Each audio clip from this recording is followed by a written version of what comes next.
Pensamiento dinámico o la ley de la energía vibrante, de William Walker Atkinson. Capítulo 5. La historia de la sustancia. Como mencionamos en un capítulo anterior, hay dos aspectos de todas las cosas, a saber, 1 sustancia, 2 mente. En este y los dos capítulos siguientes consideraremos el primero, la sustancia, que la ciencia llama materia. Quizás sería bueno comenzar haciéndonos la pregunta ¿qué es la sustancia? La respuesta parece ser cualquier cosa que ocupa espacio, el aspecto corporal de las cosas, materia que ocupa espacio, etc.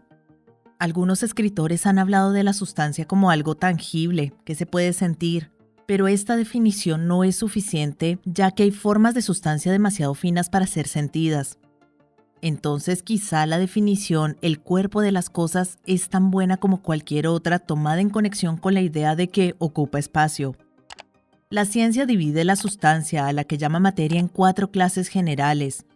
1. Materia sólida, que es sustancia, cuyas partes se adhieren estrechamente y resisten la impresión, como piedra, madera, carne, etc., con grados de solidez que varían mucho y a veces se mezclan con la siguiente clase que se llama 2, materia líquida, que se puede describir como sustancia cuyas partes tienen un movimiento entre sí y ceden fácilmente a la impresión como agua, melaza, etc., con grados de fluidez que van desde algunos líquidos que fluyen muy lentamente como el alquitrán caliente hasta otros que fluyen muy libremente como el agua, el vino, etc.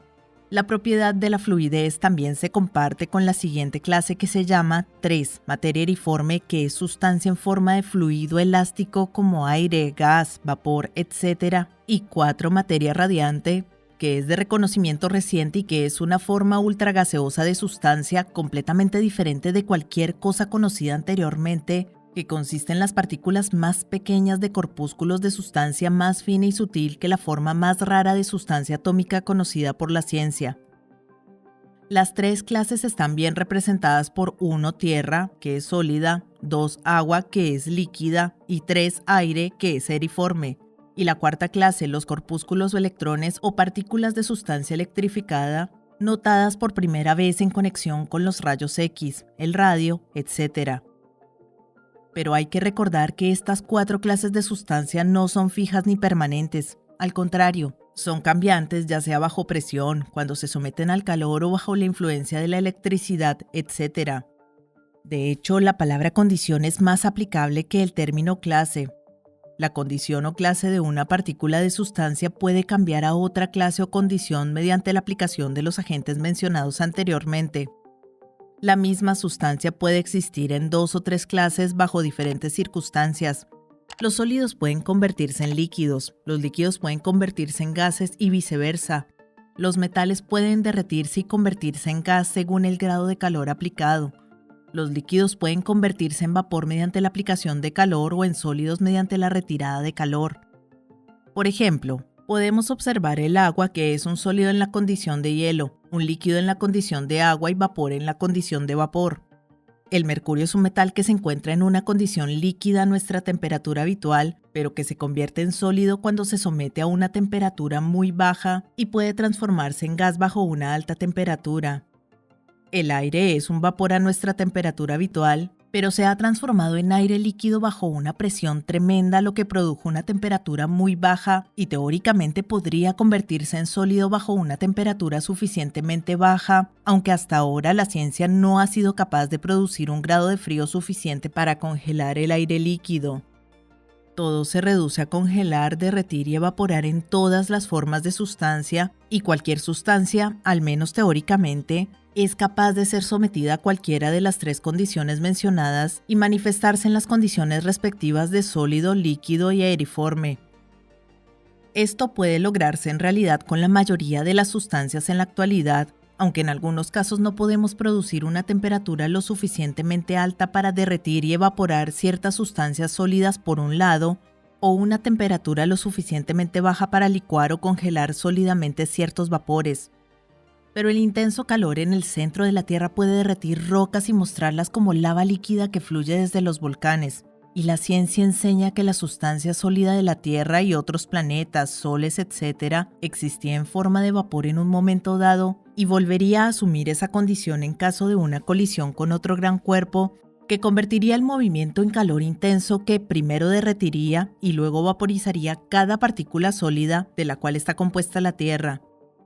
Si el calor del Sol se extinguiera por completo, el frío sería tan intenso que el aire alrededor de la Tierra y todos los gases y vapores se congelarían en sólidos.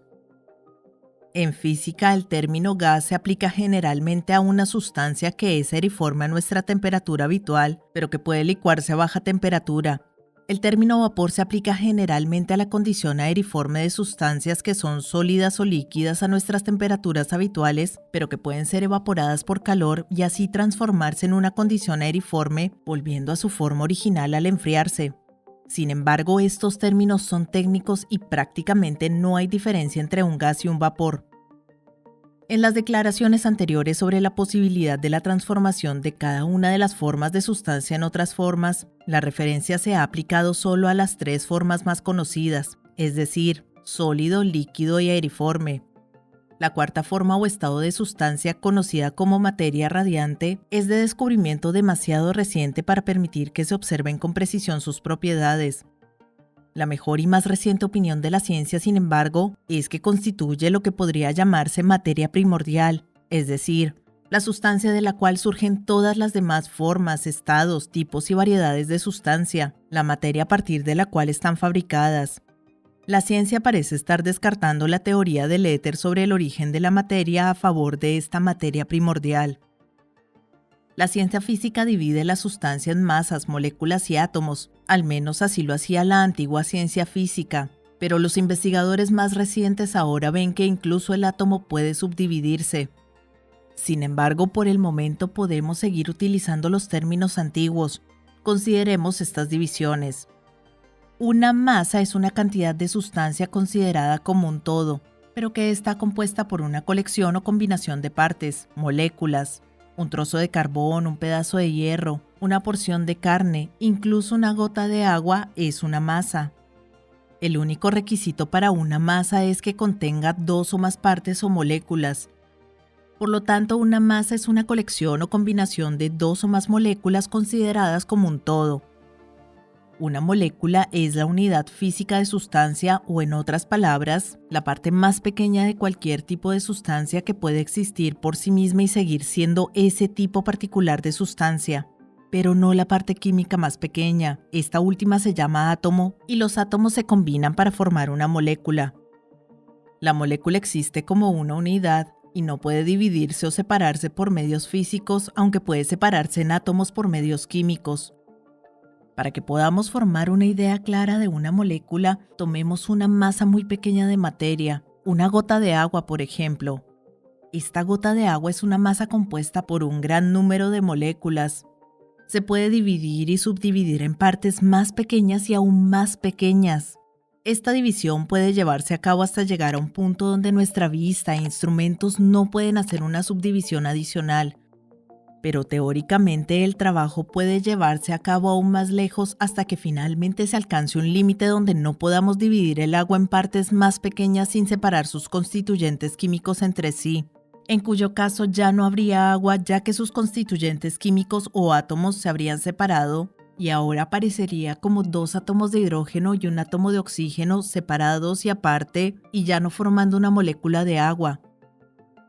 Bueno, esta parte más pequeña posible del agua o de cualquier otra forma de sustancia es una molécula. Recuerda que la molécula es la parte más pequeña de ese tipo de sustancia que puede producirse mediante división y subdivisión sin destruir el tipo de la sustancia. Es la parte más pequeña de cualquier tipo de sustancia que puede existir por sí misma y mantener su tipo. Para que puedas comprender la pequeñez de la molécula, podemos mencionar que la ciencia afirma que ninguna molécula, incluso la más grande, tiene la magnitud suficiente para ser vista incluso bajo el microscopio más potente. Se ha calculado que si una gota de agua tan grande como un guisante se magnificara al tamaño de la Tierra, las moléculas aparecerían entonces no más grandes que la gota original. Se cree que el espacio entre las moléculas es considerablemente más grande que las propias moléculas. Las cifras que son necesarias para usar en relación con la sustancia molecular pueden hacer tambalear la imaginación. Además de hablar de las moléculas de sustancia inorgánica, Puede ser interesante señalar que un hilo de araña es tan fino que un trozo lo suficientemente grande como para rodear la Tierra pesaría solo medio kilo. Y sin embargo, cada hilo está compuesto por 6.000 fragmentos. Y cada uno de estos filamentos minúsculos puede dividirse en trozos pequeños. Y cada pedazo seguirá siendo una masa de sustancia que contiene miles de moléculas y sus átomos químicos constituyentes. Hay criaturas microscópicas vivas tan pequeñas que 5 millones de ellas podrían ser apretujadas en un espacio del tamaño de la cabeza de un alfiler. Y sin embargo, cada una de ellas tiene órganos y en estos órganos circulan fluidos. Trata de imaginar el tamaño de las moléculas de los fluidos que circulan en estos diminutos órganos, sin mencionar los átomos químicos. Cuando manipulas una moneda, una porción infinitesimal de ella se desgasta. ¿Puedes calcular el tamaño de las moléculas que componen esa parte? Cuando una rosa desprende su perfume, emana partículas diminutas de sí misma. ¿Puedes medir o pesar las moléculas que componen ese olor? La mente humana se ve obligada a darse cuenta de su finitud cuando considera estas cosas, pero apenas hemos comenzado a considerar lo pequeñas que son las cosas. Un átomo es la unidad química de la sustancia, es decir, la parte química más pequeña que puede entrar en combinación. Se ha considerado indivisible, incapaz de una subdivisión adicional. Así se consideraba hasta hace muy poco, pero los últimos descubrimientos han explotado esta idea y han demostrado que el átomo está compuesto por ciertas otras cosas, como veremos un poco más adelante. Aún así, podemos usar el átomo como una unidad de medida muy buena, ya que sigue representando la unidad de sustancia química, así como la molécula es la unidad de sustancia física. Para que comprendas la diferencia entre moléculas y átomos, unidades físicas y químicas, déjanos darte algunos ejemplos. Toma una molécula de agua, recuerda, la unidad física. Cuando se separa o se analiza químicamente, se descubre que contiene 2 átomos de hidrógeno y 1 de oxígeno, ambos unidades químicas. Cuando se unen y combinan forman agua, pero cuando se separan son átomos simples de ciertos gases químicos. La proporción en el agua es siempre la misma, 2 átomos de hidrógeno y 1 de oxígeno. Esta es la única asociación que formará agua. La molécula de sal de mesa contiene 1 átomo de sodio y 1 de cloro. La molécula de aire contiene 5 gases químicos, de los cuales el nitrógeno y el oxígeno son los principales, siendo la proporción de aproximadamente 3 partes de nitrógeno a 1 de oxígeno. Algunas moléculas son mucho más complejas, por ejemplo la molécula de azúcar está compuesta por 45 átomos químicos y el ácido sulfúrico por 7. Se estima que un átomo tiene un diámetro de 1/250 millonava de pulgada. Sin embargo, eso no es todo. La antigua teoría de la finalidad y ultimidad del átomo ha sido destrozada por los descubrimientos recientes de la ciencia. El átomo de hidrógeno se consideraba antiguamente como la refinación de la sustancia, el átomo último, el átomo más pequeño y fino posible o conocido, lo último que se podía imaginar sobre la sustancia. Algunos incluso llegaron tan lejos como para declarar que el átomo de hidrógeno era el elemento último, es decir, el elemento del cual estaban hechos todos los demás átomos, la madre de los átomos, el origen de la sustancia. Se suponía que todos los demás átomos de materia estaban compuestos por un número variable de átomos de hidrógeno que a su vez eran anillos verticales en el éter y que el análisis no podía ir más allá. La ciencia descansaba en sus laureles y declaraba completado el trabajo de un siglo. Pero no bien se alcanzó esta posición, el descubrimiento de la materia radiante y la formulación de la teoría del corpúsculo derribaron toda la estructura teórica y la ciencia se vio obligada a reanudar la búsqueda y a profundizar aún más en los rincones más profundos de las cosas para encontrar la cosa última.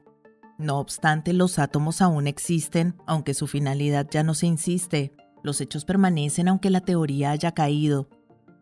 Veamos acerca de esta última teoría, la teoría del corpúsculo o electrón. El descubrimiento de la materia radiante y la investigación del reciente descubrimiento del radio llevaron al descubrimiento adicional de que cada átomo, en lugar de ser una cosa en sí misma, es una pequeña masa que contiene numerosas otras cosas llamadas corpúsculos o electrones porque están electrificados. En resumen, la teoría es esta. Cada átomo es una minúscula masa de sustancia que contiene una cantidad de partículas electrificadas conocidas como electrones en constante movimiento y vibración, girando alrededor de sí al igual que los planetas, soles y lunas del universo. De hecho, cada átomo químico es como un universo en sí mismo. Se supone que el átomo más simple, el que se pensaba que era el átomo último, el átomo de hidrógeno, contiene dentro de sí ni más ni menos que 1000 minúsculos corpúsculos que se llaman electrón, girando en órbitas fijas y regulares dentro del globo que contiene el átomo. Se supone que las formas más complejas de átomos contienen una cantidad mucho mayor de electrones, estimando las autoridades que en un átomo de oxígeno hay 10.000, en un átomo de oro 100.000 y en un átomo de radio 150.000. Estas cifras son, por supuesto, simples conjeturas científicas, pero al compararlas con la conjetura similar sobre el tamaño del átomo, dan una ilusión sorprendente del tamaño del recién descubierto corpúsculo o electrón. Otra autoridad para una ilustración nos pide que consideremos un gran globo de unos 30 metros de diámetro, es decir, por supuesto, 30 metros a través de su centro. Deja que el globo represente al átomo. Luego imagina 1000 puntos minúsculos, cada uno del tamaño de un punto de alfiler, compuestos de sustancia, y cada uno contiene, como en una cápsula, un átomo de electricidad. Cada punto está girando alrededor de los demás en una órbita regular, en ese gran globo de 30 metros de diámetro y manteniéndose alejados unos de otros. Eso te dará una idea del tamaño relativo de los electrones y átomos y del espacio que tienen los primeros para moverse. Mucha distancia entre cada uno, notarás. Mucho espacio y de sobra. Intenta imaginar el tamaño de un electrón.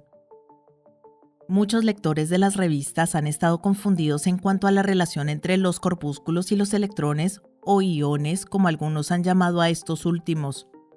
La cuestión es muy simple, ambos son lo mismo. El corpúsculo es la diminuta partícula de materia que, porque está electrificada y se ha convertido así en la unidad de electricidad, se llama electrón.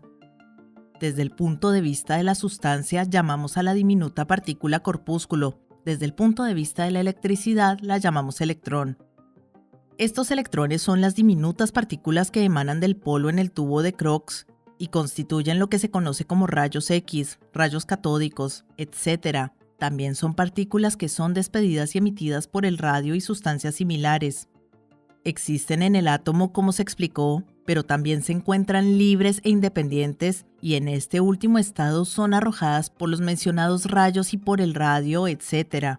Hasta ahora se conocen a los corpúsculos solo cargados con electricidad y al electrón solo como una pequeña carga de electricidad con la que está cargado el corpúsculo. Pero la ciencia sueña con corpúsculos de sustancia distintos de los electrones, en cuyo caso las antiguas enseñanzas ocultistas sobre el polvo de luz, el polvo de calor, etc., se verificarán.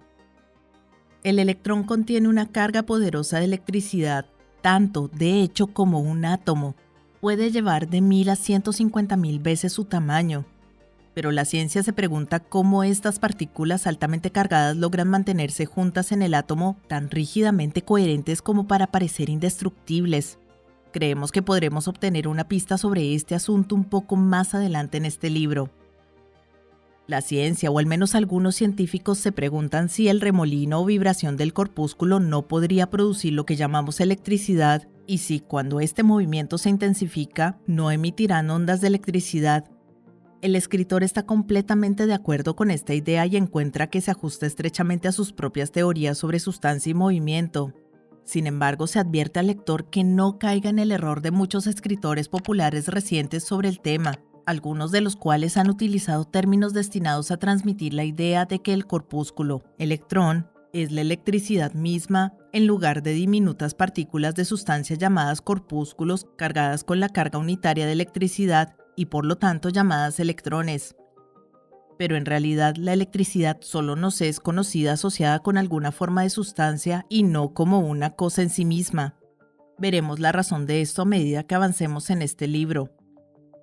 Estos corpúsculos están destinados a desempeñar un papel muy importante en las teorías de la ciencia a partir de ahora. Ya han derribado varias estructuras teóricas cuidadosas y laboriosamente erigidas y muchas más seguirán y muchas más seguirán. Entre las muchas importantes, aparentemente condenadas al montón de polvo, está la teoría atómica del anillo vorticial y otras teorías construidas sobre el origen etérico de la materia y otras teorías relacionadas con el éter, incluso hasta el punto de derribar la teoría del éter en sí, la cual llegó a considerarse una ley. Continuaremos considerando los corpúsculos y sus cualidades, características, etc. en el próximo capítulo, ya que tienen una importante relación con las teorías avanzadas en el transcurso del estudio de este libro.